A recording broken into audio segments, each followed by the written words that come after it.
Hello and welcome. Thanks for listening. We have a great episode today. Tamrin Olden is a communications and digital marketing consultant for her two companies and has a background and specialty with public safety and government. Now, with the current COVID-19 pandemic situation, more and more people and businesses are pivoting towards social media and digital marketing strategies. And believe it or not, there are do's and don'ts that impact your branding and message you're trying to put out. Tamrin is here to help. DJ, roll that music.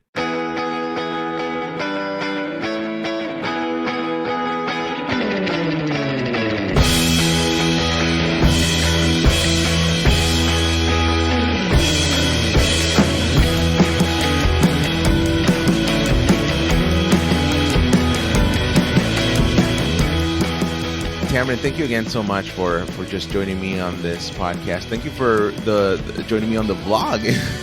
That was actually I got a lot of positive feedback from people that wanted to know more about what you do and about just the digital sphere, especially during these times when people are staying at home more and they are wanting to create a lot more digital content. So just thank you for doing that again. Thank you. It was so much fun. And I actually had a couple people reach out and connect with me asking about some digital marketing questions from the show. So it was definitely a great opportunity. Thank you.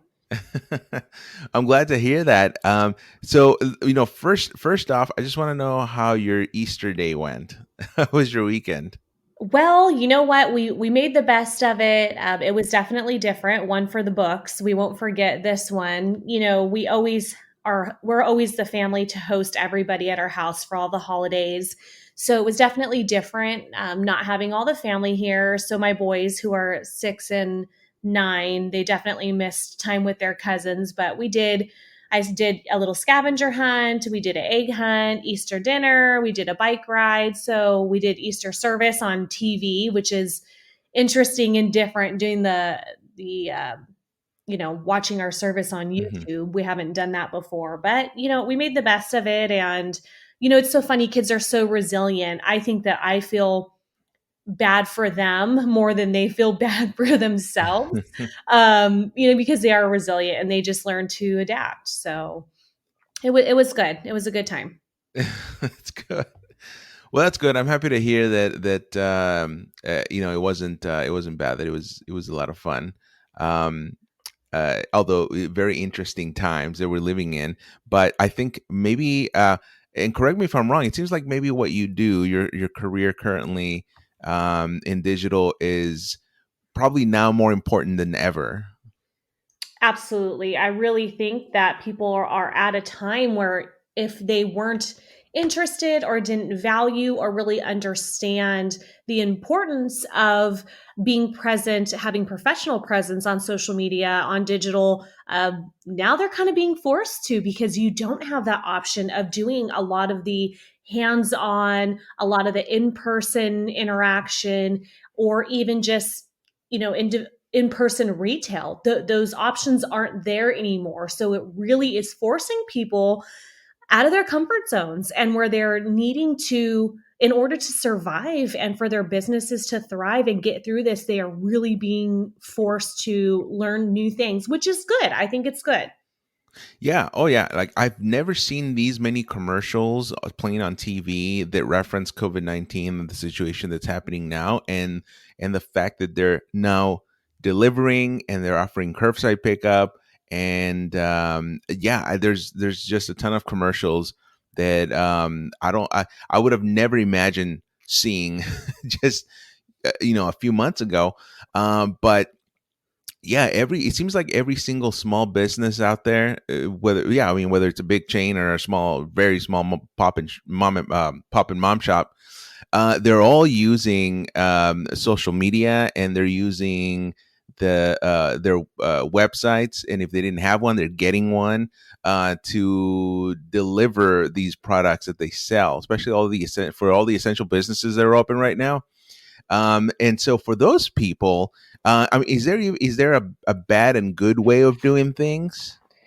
Well, I think that there's two different perspectives that you could look at. That you could either make a quick pivot and change the direction of your business. Like you said, maybe people who weren't offering online sales or who weren't offering delivery options before, now they're being forced to do it. They're making a quick pivot. Or maybe they're even restructuring the type of products that they use. I know there's a couple different companies. For instance, I have a girlfriend who makes beautiful leather handmade bags. And she does great. It's a great business and great product, but she has sewing skills. So, what do you think she's redirected and pivoted her business to?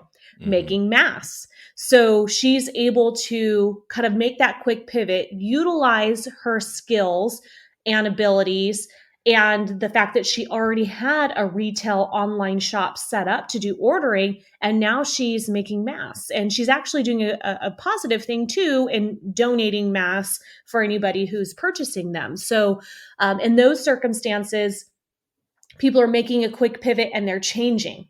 Now you have other people who don't have the option's not that easy. Maybe it's not a tangible product. Like for me, I do public speaking and teaching.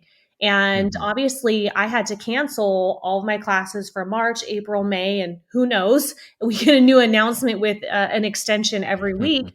So for me, I don't have the option of doing these in person classes. So now I've made the choice. I thought about online classes, but my classes are very hands on. So I think that it would take away from it. And now I've redirected to other digital marketing methods for my clients. And I love that you mentioned websites.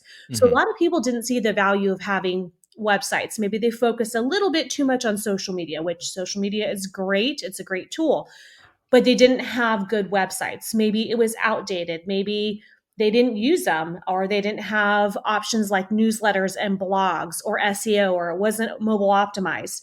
So now I'm actually having a lot of clients that are taking this opportunity to update or rebuild or completely create a new website because one, a lot of times they're having more time to do so and focus on projects like that. But now they're also seeing the value of not solely investing in social media presence, that their digital presence and their online footprint is also essential in the form of a website. Hmm.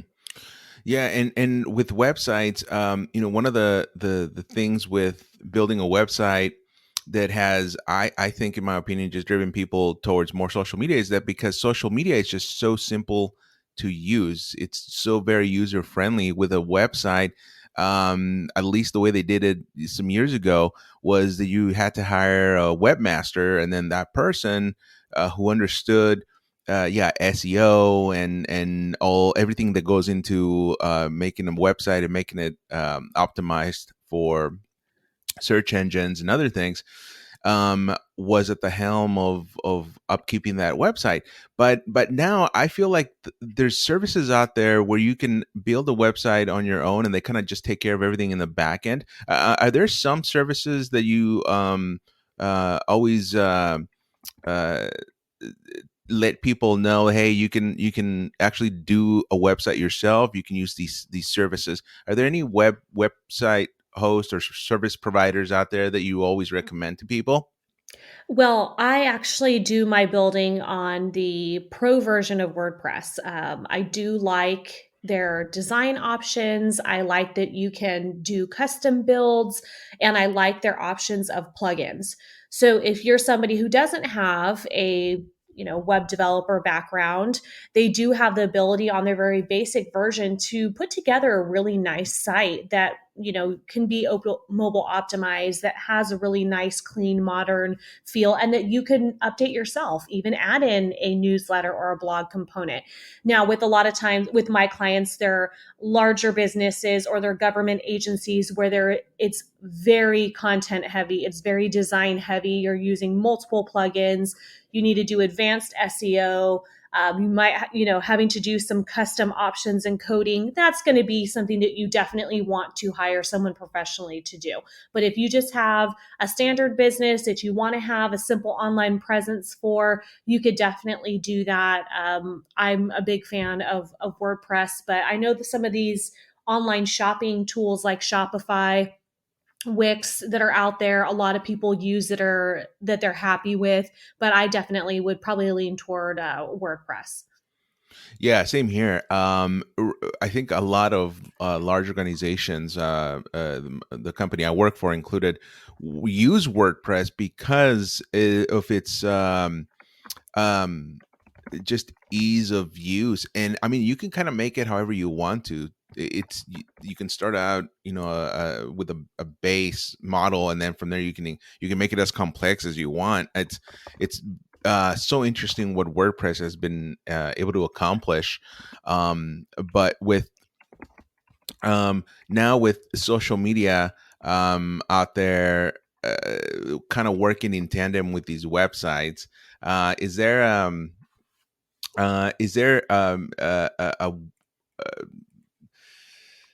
any suggestions, any advice for people that want to know, okay, well, how much time should I invest on a website? How much time should I invest on putting it on social media? What's more important to do, would you say? Well, that is a big balance. Your day-to-day communication and way that you're going to probably market and connect with your customers and clients is going to be on social media. That's kind of like what I would say equivalent to your commercials, right? So those are going to be your Hmm. commercials. Those are going to bring people in. That's what's going to quote unquote sell your product, sell your mission, get people's buy-in and trust. And then they're going to, once they're intrigued, once they're interested, hopefully they click your bio link. And maybe if you have an ad running or you have a product embedded that they could click on, that they go over to your site. And that's where they go, okay, I like the product. I like the site. It looks professional. It looks legit. I'm going to purchase from them. So I would say that it would be a good balance of both, but Hmm. your day to day investment in your time is going to be in social media. And, I always use this, I guess you would say, motto or philosophy is trust before transaction. So people need to buy into your organization, your business, your product before they make a transaction. So let's say it's funny. I was talking about Pelotons and exercise equipment Hmm. at home with one of my girlfriends because we were talking about we can't go to the gym anymore. And it reminded me that last year, I saw a Peloton commercial.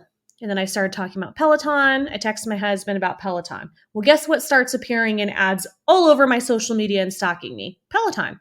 So I go, I click, I start looking around, and I click out. The next day I go, it comes up again. I start looking into it a little more. They say that it takes probably 7 to 8 times of people interacting or seeing or being exposed to your content before they actually make the choice to buy. And that's just in general, that's going to be an average number. So you have to continue to push out that valuable content that's going to sell them, that's going to kind of be that hook to get them to head over to your website. And people, make the mistake, in my opinion, of product pushing too much. Hmm. Buy this, buy that, sign up for this, sign up for that. What you have to do is, I always say, do, the jab punch, I guess you would say. So give them a little bit of a freebie, give them a teaser, give them something of Hmm. value, give them a tip, and then give them another one. Then you could go and you could quote unquote product push. And that way you don't come across as being overly salesy. That's not even a word, but um, where all you're doing is, hey, buy this, spend money. So what I've actually done, because I can't host classes right now, is every week I'm pushing out a newsletter and posting stuff on social media where I'm giving them tips to help them with their digital communications, to help them manage their social media and their PIO at their organizations. So that way, when things go back to normal, they're going to remember, hey, every week Tamrin put out that newsletter, or I really love those tip videos that she did, or the newsletters with free templates linked in there really helped me. And then they're going to be more likely to make that transaction with you because you've built that relationship and they've bought Hmm. into you and what you do. Yeah, and what are your thoughts on paying these social media platforms like Facebook and Instagram to you know, expose these posts to a larger number of people. I am definitely a big fan of doing ads. I think people make the mistake. They, do the teaser, especially on Facebook. Hey, click here Hmm. and turn this into an ad. Or on Instagram, hey, this post is getting a lot more reach than normal. Why don't you make an ad out of it? I agree that ads are valuable if they're done correctly. So if you're Hmm. doing an ad, but you don't know how to target your audience and narrow down the demographics of who you're trying to reach, then you're wasting your money. So, for Yeah. example, if there's a certain product or service that you do, you typically generally have a certain audience demographic that you're reaching out to. Maybe you even have an area geographically that you reach out to. Maybe your service only spans in Southern California, or maybe most of your clients are X, Y, and Z demographic as far as age or gender or what their profession is. And you can actually go in there and take the time to narrow down your audience so that way you can target them specifically. Now, if you really want to get advanced, and there's a ton of videos and information resources out there, if you have customer lists, like let's say you do just email distribution lists or you collect their emails from online sales, you can actually upload that list of email contacts into the ad management software where they can match up people's social media profiles with the email addresses that they're registered to and create lookalike audiences to really be able to optimize and target who your ad is reaching. So that's a little bit more advanced skills, but at minimum, make sure that you're going in and you are specifically selecting who your target audience is. Wow, that is really fascinating stuff. I mean, you're truly very knowledgeable on this stuff. I Thank think you. what I want to know now is how you even got to this point. How Well, what are your origins? Every superhero has an origin. oh I my want to know goodness. yours. You're so funny. So what's kind of strange is I never ever had any experience or interest or education in marketing whatsoever. Hmm. And, for those of you, and it's funny because I'm a big Gary Vee fan, and, he preaches that you don't have to, you could take a leap of faith and you can try and do something that's different that you might fall into, that you might end up liking and a lot, and it will end up being successful for you. So my background was actually in psychology and criminal justice, and that's what I went to school for. That's what I was looking to do, forensic psychology, getting into the criminal justice system or correctional counseling, kind of that field. So while I was going to college, I came across a part-time city job that had good hours and good pay. And, I took the opportunity to do that. And I did outreach programs for youth. And, Hmm. that's where I kind of learned basic old school marketing methods. This was in the very early stages of social media, and kind of honed my creative skills and my marketing skills there. And then another opportunity came up for a promotion, and then another one, and then another one. So after four promotions that got me into higher level positions, I took on more and more responsibilities that had to do with marketing, Hmm. and really started liking it and found kind of a natural interest and skill set in marketing and public relations, public speaking, PIO. And then I ended up just randomly one day, the chief at the time, I had transitioned over to the police department and was doing public relations there, Hmm. said, hey, everyone's doing this social media thing. We need someone to do it. I need someone to do PIO and social media. You have the skills, so here you go. And it literally was trial by fire, and I had to figure it out myself. I had to teach myself. The school of YouTube and Google is very is very useful. And I just kind of learned myself and started to take corporate concepts.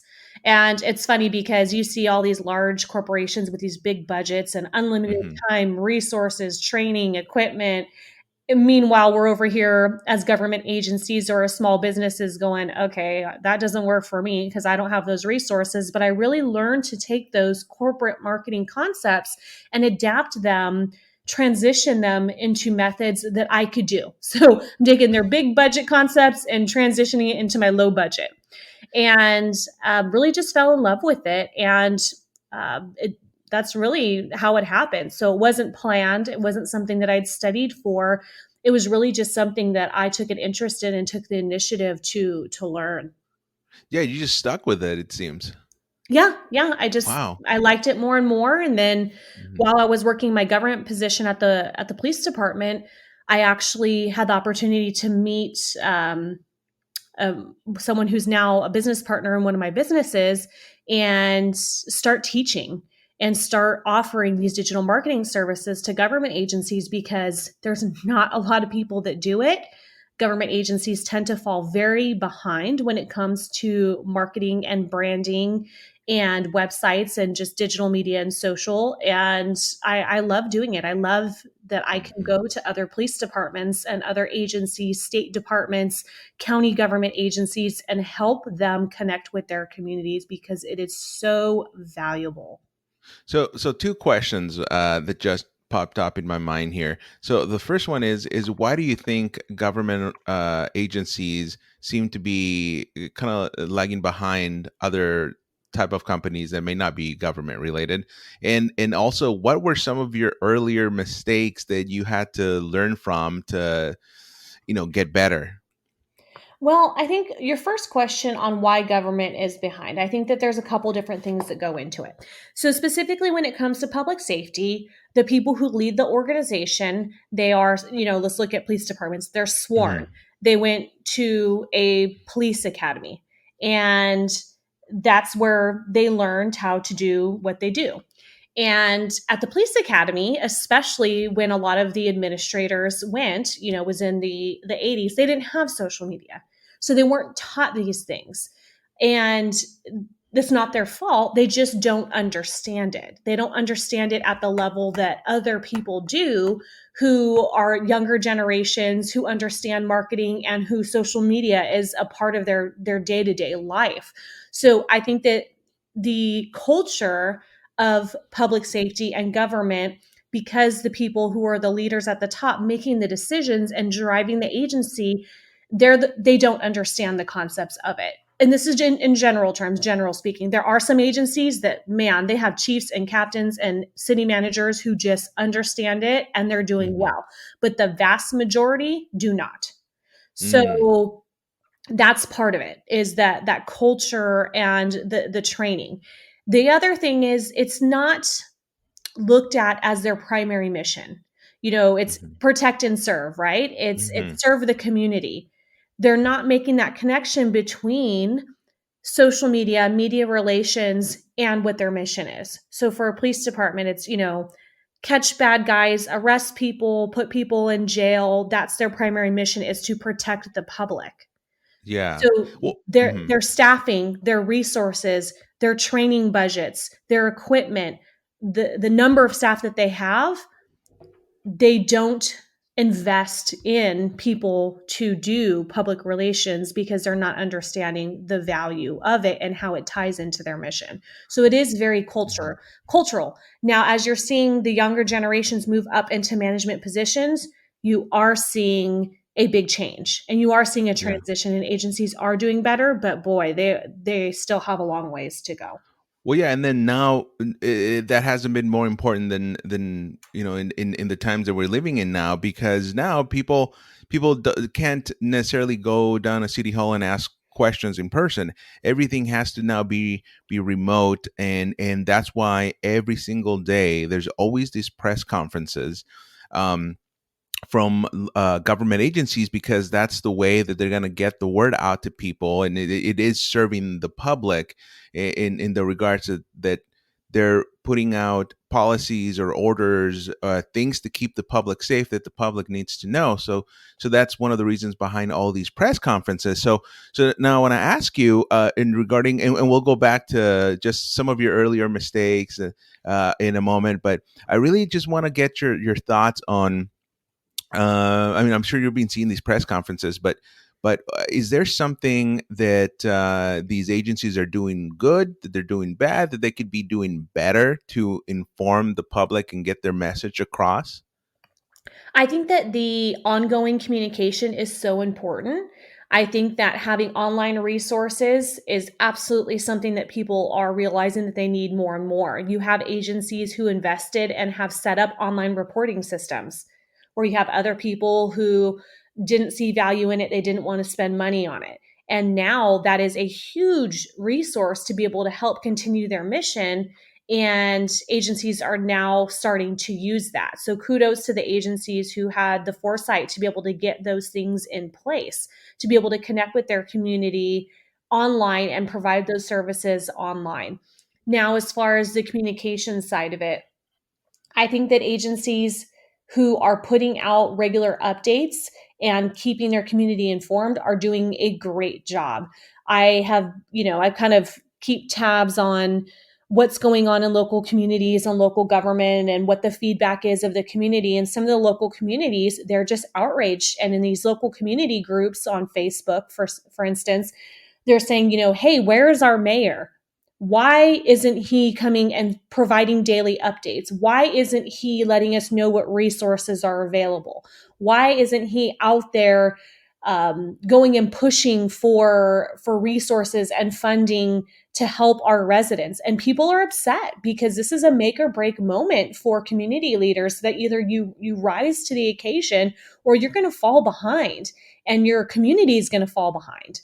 And so I think that this is really the fork in the road, where people are either going one way because they prepared themselves and they understand community relations and Hmm. engagement, or they're really being put under a lot of pressure and being very criticized. So the people who are providing regular updates, who are finding new and innovative ways to present that information, that's also big. We see a lot of repetitive content. You scroll Hmm. through, and within 60 seconds, you're going to see 12 different organizations who are putting out the same message, and a lot of times with the same graphic or photo or image. And I think that the way to get people to read your content and make sure that they're not burned out or just skipping through because they're thinking, man, I just read this 10 other times, is Hmm. to come up with new ways, even if it's just changing up your environment, changing up the shot or the angle, changing up the way that you present the material or who presents it, or getting the community involved. That's going to be different ways that you can stand out amongst the others when giving your community regular updates. Yeah, I mean, I definitely been noticing some changes to some of the news conferences. For example, I always like watching Mayor Garcetti's press conferences, because he seems to well, he's including graphics, and it's not just the same graphic. The graphics change, and it's great the way they do it. But so he presents or inserts these graphical elements into his news conferences, and they always have something that the public should know, like a new website, a new web page that has been, released or launched, and then sometimes he includes a different spokesperson for one of the agencies uh, right there next to him, or he. In the case of, I think just a few days ago, he was at the emergency uh, um, offices for the county, and he was doing a news conference from there, and he had the chief of police and the chief of the fire department, and yeah, I mean, he's including all these elements that some of the other agencies, um, they're gonna come on a day-to-day basis, and it looks like the same. It looks Yes. exactly the same as the day before and the day before that. And I don't know, I mean, at least in my for me, it doesn't, if you're gonna keep everything the same, I tend to tune out, because I just feel like maybe there's not too much new information. But if you have something that's slightly different from the day before, I think for the most part, a lot of people pick up on just these slight differences, and they tend to tune in, because now they're curious. Okay, well, what's the new information today? I'm really intrigued what's going to happen. Right. um Right. mhm.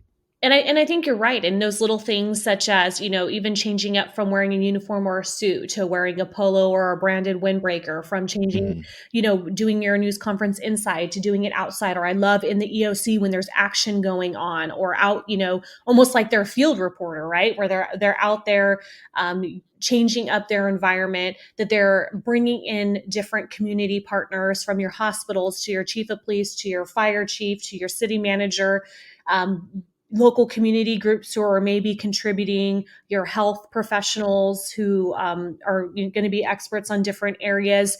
And you're right that that's what is going to make it different. I mean, think about it. If you're scrolling through your social Hmm. media, I call it the million mile an hour thumb scroll, and you see 20 different videos where it's the same thing. Someone's in a suit or a class A uniform standing behind a podium with flags behind them and the same exact backdrop. But then you're scrolling through and maybe on, 30 seconds in, you see someone outside, you see someone else who's in the screen or in the video, who's going to be presenting that you haven't seen before, and you're seeing different graphics and pop-ups come up, like you said, that Hmm. that you've seen that you like. That's going to capture your attention, and that's just the facts of it. If you see redundancy, you're going to just associate that with things that you've seen before, and people get burned out on it. So those little tweaks are definitely going to help. Hmm.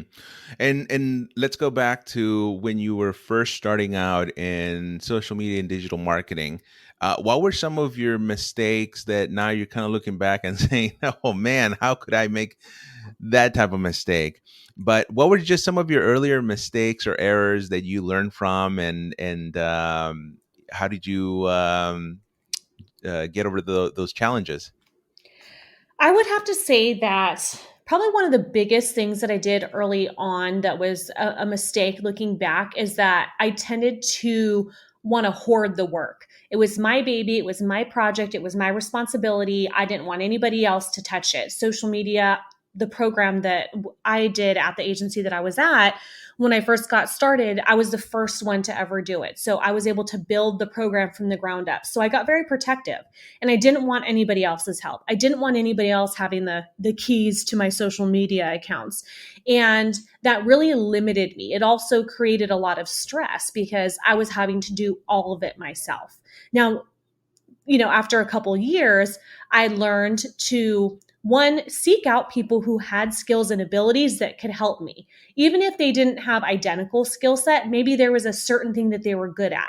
I found Hmm. someone who was really good at taking photos. So maybe they weren't the one who was going to be the posting, but they would help me get content and take photos for me. Or I had someone who was really witty and fun and savvy when it came to engagement, like replying to people's comments or engaging people in conversations, because engagement is a huge, huge thing in order to expand your reach online. And Hmm. so maybe their specific role was just to monitor the comments, or maybe someone was really good at creating graphics. And so that was their specific role.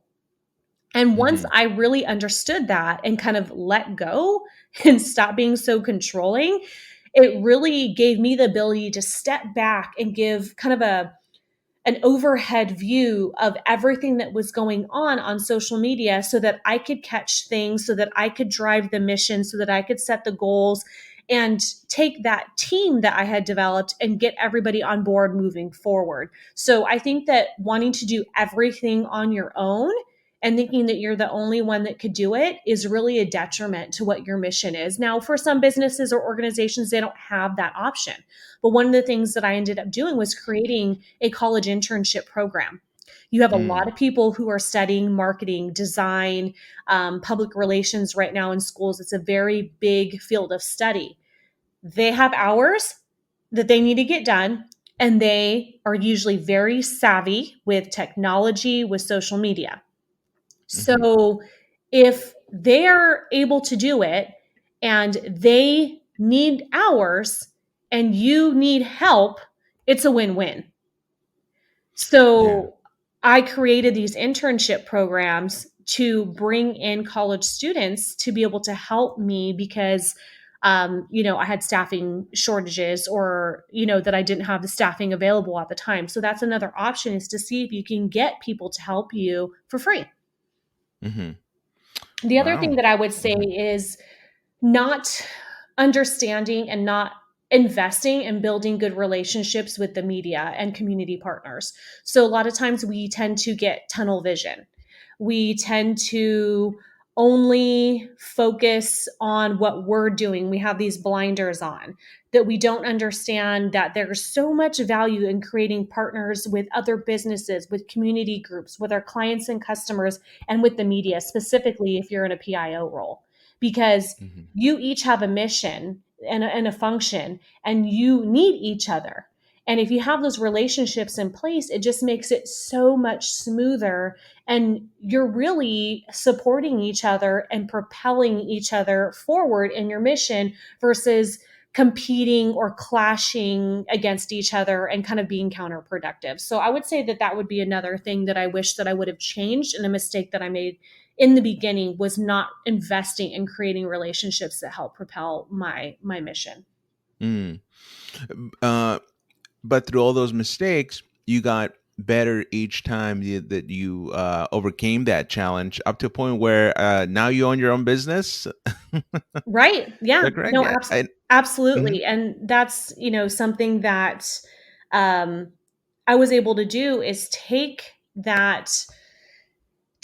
those mistakes and use them as a foundation to go, okay, now here's how you do it right, and then now you could help teach other people how to do it right. Mhm. Well, and how is it being your own boss? Let's talk a little I bit about that. That is definitely something that is very rewarding. It's very fulfilling. Is it a big responsibility? Yes. But the fact that I get to make my own decisions, make my own schedule, and, the biggest thing is to be able to balance being a mom with being a business owner, is huge. I'm able to be here for my kids, help them with school, be home so that I could do sports and activities with them, because, while they're little, I'll never get this time back. So for me, I consider myself very fortunate and very blessed to have the option to do that. And that's probably the biggest reward for me, is the balance, the work life balance, I guess you would say, when it comes to my family. Yeah, yeah. Well, and starting your own business is not, it's not easy. I mean, were there any reservations that you had when you were first launching your business, or this was something that you knew that you had to do, and you it was just guns blazing, just go in and do it? Well, I've actually always had a kind of an interest in doing businesses. So, kind of a random side note, I've probably started and run little side businesses for the past, goodness, I would say 15, 20 years, from little crafts and sewing to I did this property inventory software to I mean, I've literally started and done several businesses. So I've always had that entrepreneur spirit in me. And so when I had the opportunity to actually be part of a bigger business and come in as a partner, I was excited. And I like being busy. I like being able to um, take my motivation and my skills and really propel it and go full force in it. So I wasn't apprehensive. I was more excited, and I'm a big into lifelong learning. So even if there's some aspects of business or the services that I was offering that I wasn't completely 110% proficient in, I took that as a challenge to be able to build my skill set and to get even better. And have you always been this adventurous person? And just growing up, how did your? I mean, I'm thinking your parents must have had a handful. I don't know, but you seem very adventurous, like taking not necessarily big risks or anything, but in a way, you are taking risks because of the uncertainty, but you're okay with it. A lot of people tend to freak out, but it seems like you're okay with going after what you think is best. But yeah, have you always been this type of person? Yeah, I would have to say I've always been very driven. I've always been wanting to be, I'm type A personality. I want to be successful. I'm very motivated. I'm Hmm. very driven. I like taking risks in the aspect of trying new things that are going to help me improve. Hmm. But I am part of that type A being very, I like predictability and I like security and I like control. So it's kind of that weird combination of I want to try new things and I want to better myself and improve, but I also thrive on structure. So I'm very organized. So I think kind of that combination of skills has allowed me to get to where I'm at. I like trying new things, but I also I think them out and I do things methodically. I make sure that I invest the time and energy into building my skills, into learning new things, so that way I can set up a foundation to be successful. Hmm. That's very important, I think. So I think for everybody listening to this, I think your journey is uh, an excellent opportunity for people to learn from because of the steps you have made that have gotten you to a successful career. And not only that, but also in a career that you enjoy and that you love. And I think at the bottom line at the end of the day is I mean, like that old saying says, if you're happy doing what you're doing with doing what you love, it doesn't seem like work. um Absolutely. Absolutely. yeah, People is that always how ask you me, feel? how do you do it? How do you balance being a mom, wife, working, multiple jobs? And the thing is, I don't look at a lot of what I do as working. When I'm sitting here blogging or creating content or making videos or connecting with clients or meeting or teaching, I really love doing it. So that's the biggest thing I would say, is to find something that you are passionate about doing and focus on that. And maybe it isn't what you studied in college. Maybe it isn't what your parents wanted you to be, you know, Hmm. lawyer and doctor and all the traditional things that they think are successful. If you're happy, you can be successful in that field. And Hmm. that's probably the biggest thing. Quality of life, in terms of happiness, is where you need to focus on developing yourself and your future. And for you, what do you think is so appealing about creating content? Because I know it's some people out there, the just the thought of creating something is a little intimidating because they don't know if they can pull it off. They don't know if their imagination is up to par for where other people's are. I mean, I look at these TikTok videos sometimes and I wonder, oh my goodness, like these people are really creative. I don't know if I can do that. But what is it about creativity, about creating content that's so appealing? I really love that it's almost like a blank slate. And you have the ability to build and create something to tell a story or to get a message across. And Hmm. that's so powerful and compelling, because imagery or a graphic or a photo or something that you design can really tell a story and actually tell more than you can using a caption or using written text or words. And I really love that. And it's funny because I'll look back on some of the content that I created years ago and I just am like, are you kidding me? That is so embarrassing. The collages and filters and, oh my gosh, these atrocious graphics and flyers and videos that I did. But through those awful mistakes, and that was allowing me to learn and taking tweaks, and I'm able to critique myself or ask other people and say, hey, what do you think of this?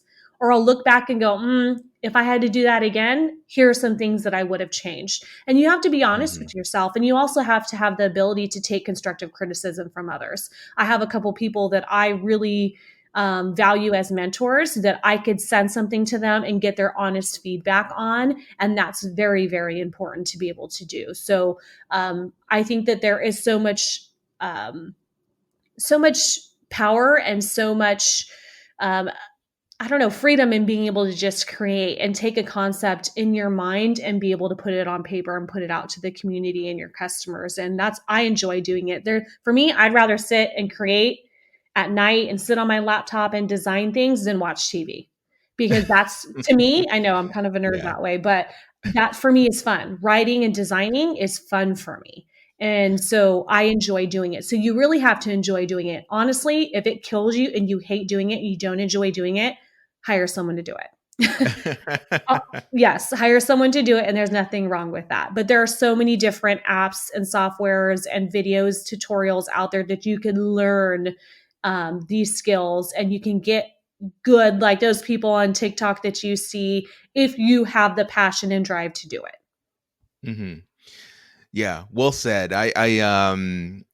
Uh my brain is always on, sometimes to a fault, I think. But Right. I'm always so intrigued about the new apps, what you can do out there now with the technology. I mean, I'm doing research all the time about what you how far you can push something. For example, just my phone, just an iPhone 11 Pro that I have.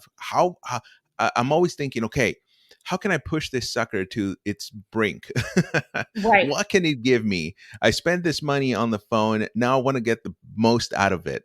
What would you say would be the best process of doing research without having not necessarily to go down the rabbit hole, but like maybe some best practices to kind of get your research, but like I said, not go into this deep dive where you're going to end up in some rabbit hole somewhere. Well, if you're really looking at just specifically building your skill set when it comes to social Hmm. media marketing, social media examiner is actually probably my biggest resource for learning the latest tips and tricks and how to really capitalize on the different social media platforms and different apps that are out there. I subscribe to their newsletter, I go to their conference. So social media examiner, they have podcasts. We're talking about all the gurus out there when it comes to marketing.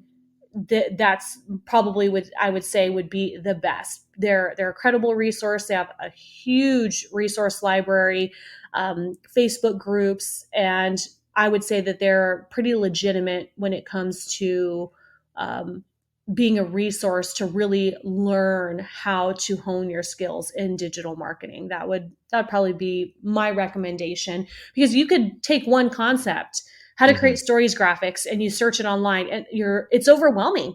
There's 50 different apps and there's 20 different philosophies on how to do it, and you could literally, like you said, go down a rabbit hole and drive yourself crazy. But if you find somebody, or look on social media, and if you're Hmm. someone like, man, I love that person's account, I love the way that they put out their content, and I love the way that they design things, or they edit their videos, or they edit their photos and graphics, and use that as a model to emulate.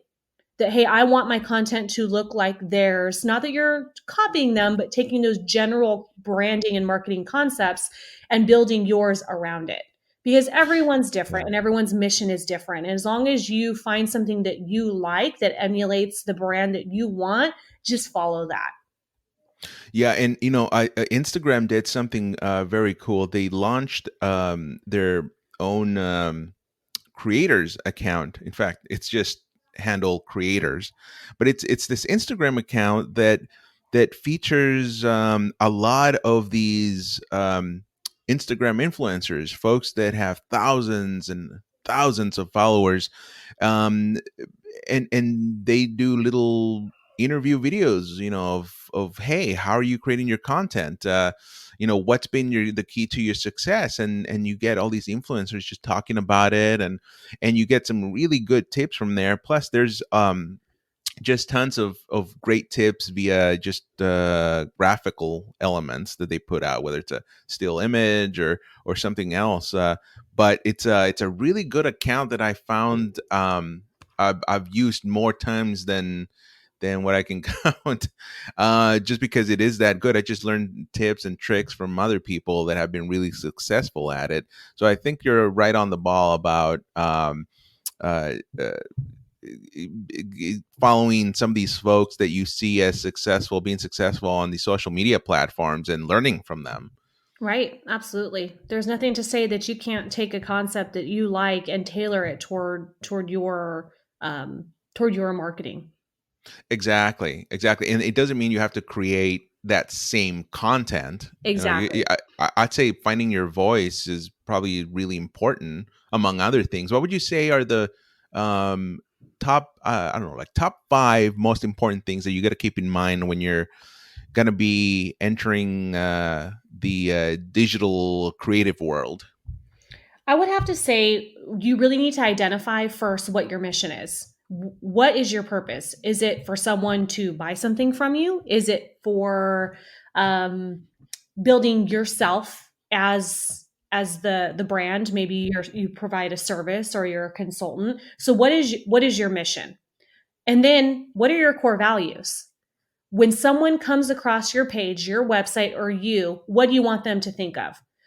Do you want them to think, okay, they give quality product, they operate their business with integrity, they have good customer service? What do you want someone to associate your business with? What characteristics? So really starting a your brand through developing a mission and core values. Now, when you get into actual brand marketing, everything from your logo to your color palette to your font set, you need to choose that and you need to stick with it and you need to be consistent.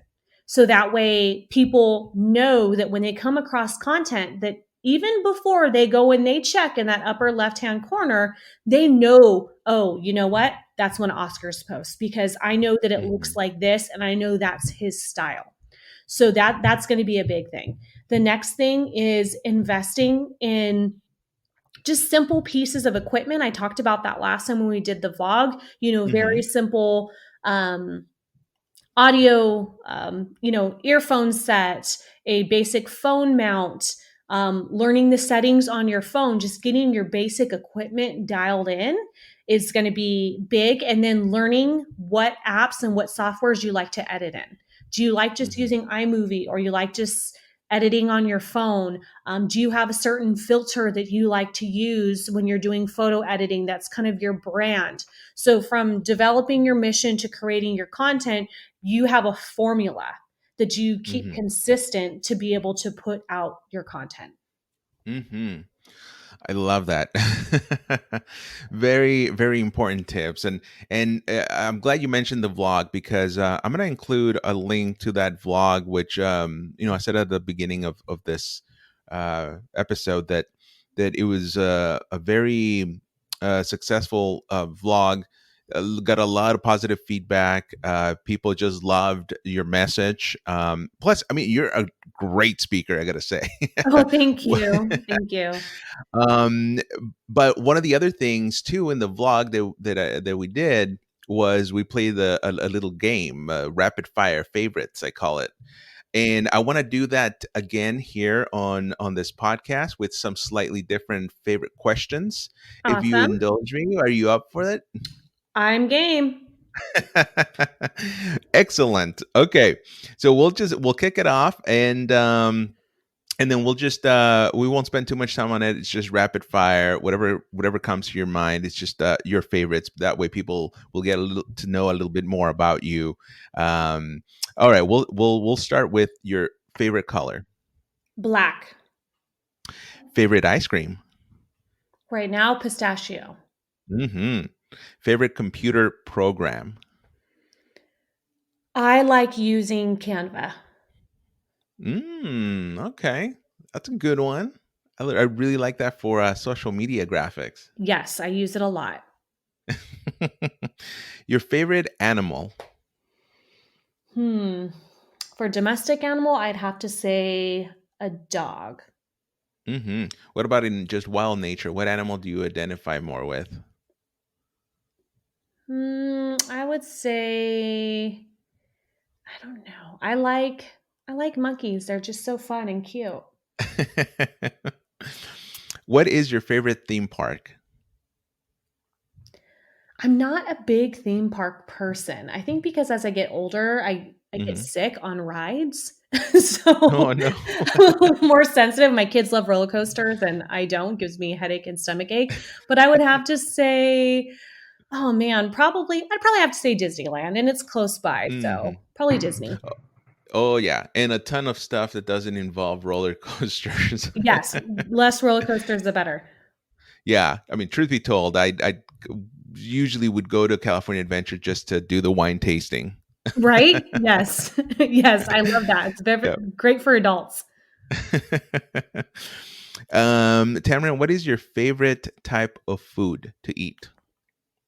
I would say, man, I love Asian food, Mm, Vietnamese, mhm. Thai, Chinese, um, Japanese, pretty much all Asian food. If I had to pick one of the Asian foods, I would have to say Chinese.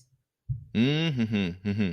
Yeah, yeah. I definitely I worked in where I work in West LA. I've been working remotely for a month now, but the Satel area there, Japantown. I mean, they have so many excellent restaurants, and I kind of miss it.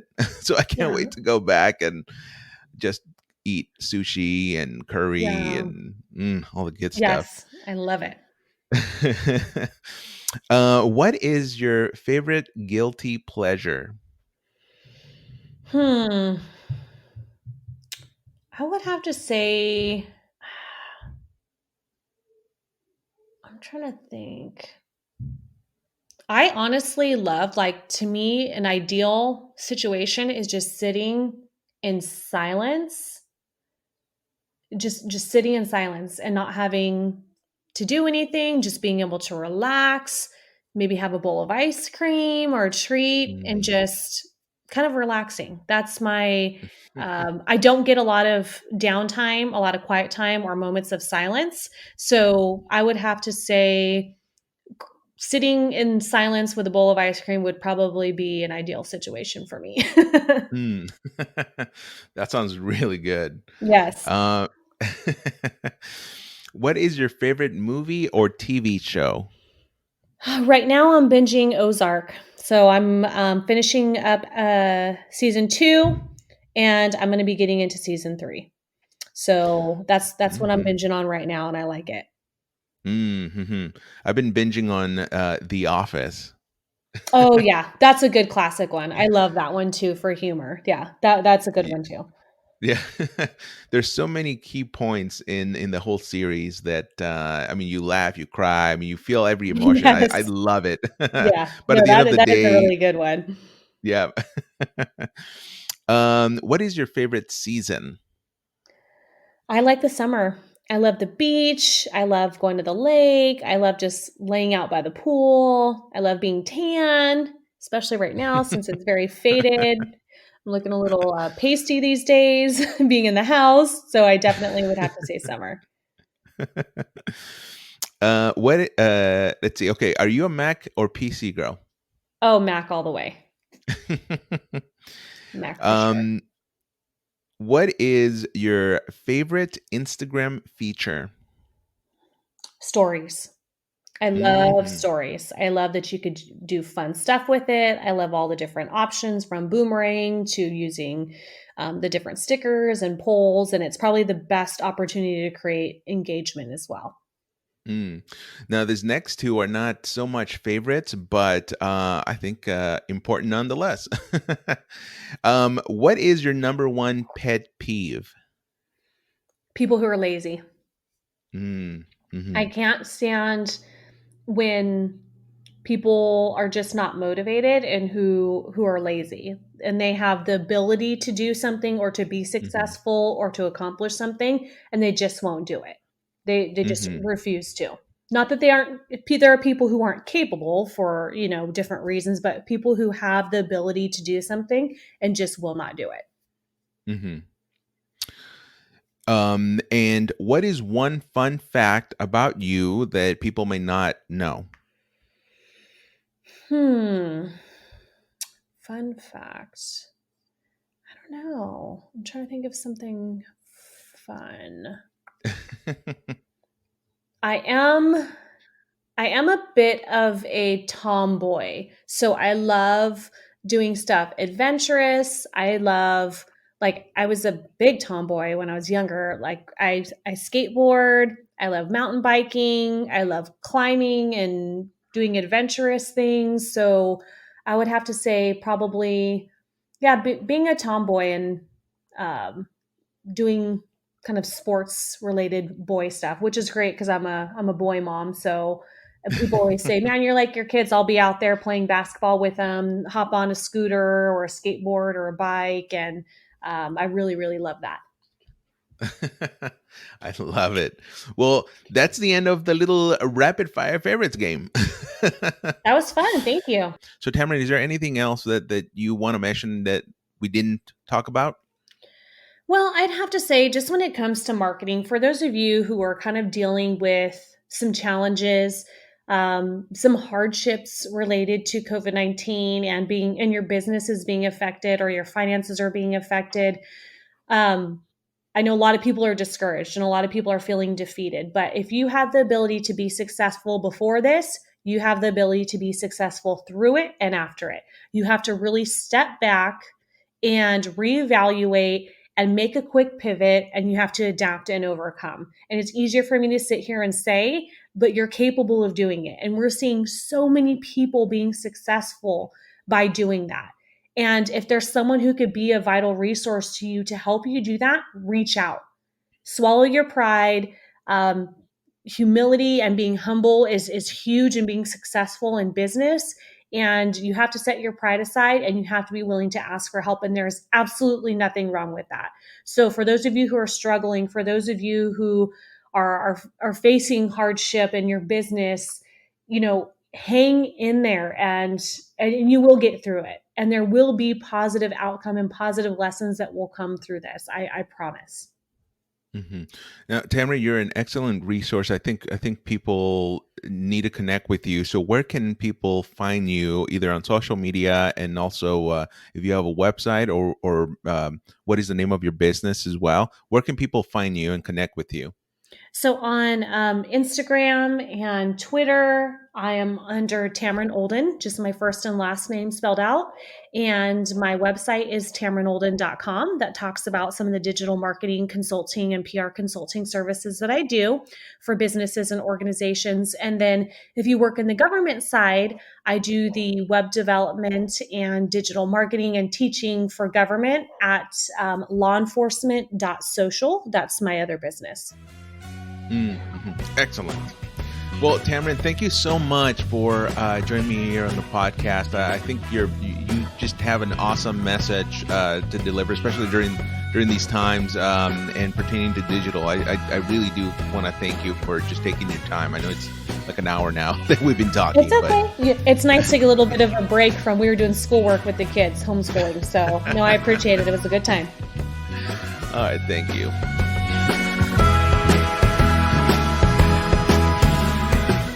Don't forget to connect with Tamrin on social media and reach out to her if you need help. The links are in the description to this episode. I've also included a link to our live vlog in the description, which I think you should all check out as well. And if you have any questions or comments regarding this episode or the podcast in general, send them to hangrymexicanpodcast@gmail.com. I would love to feature some of your comments in a later episode. And please rate the Hangry Mexican Podcast on Apple Podcasts and all other major platforms we are streaming on. The more you rate, the more ears this podcast will reach. I really appreciate your support. Thank you for listening, and until next time, stay safe, good night, good luck.